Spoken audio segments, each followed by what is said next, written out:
còn yêu còn mong muốn là đừng để quen thuộc để nhầm chân muốn thuận hòa muốn thiết tha thì góc độ lượng góc lắng nghe mình còn yêu thương mong sát gần đừng để riêng biết xa sẽ chia cách mình ơ mộng lên đi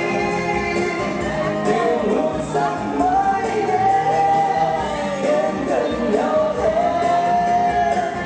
và yêu nhau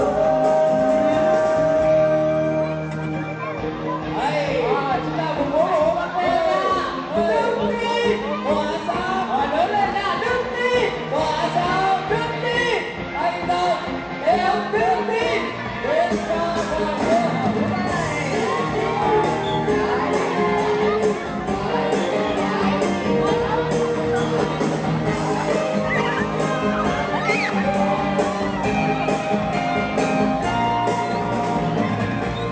muốn bên phòng đêm đốt vội góc thang muốn rộn ràng thì nghe tiếng ca tim đàn mình cùng nhau ở chung mái nhà mình vui tươi những niềm vui có về muốn nó say muốn ấm êm thì vẫn giữ kịp góc chín trăng mình cùng nhau ở chung tấm lòng nhà mình tràn hoa tươi vui sống cùng góp một bàn tay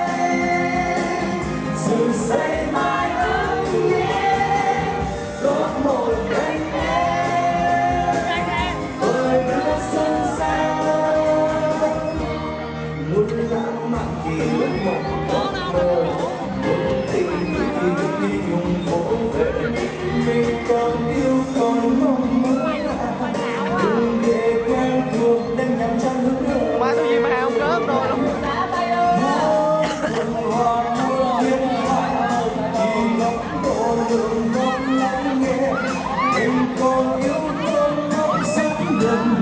đừng để riêng biết xa sẽ chưa cách mình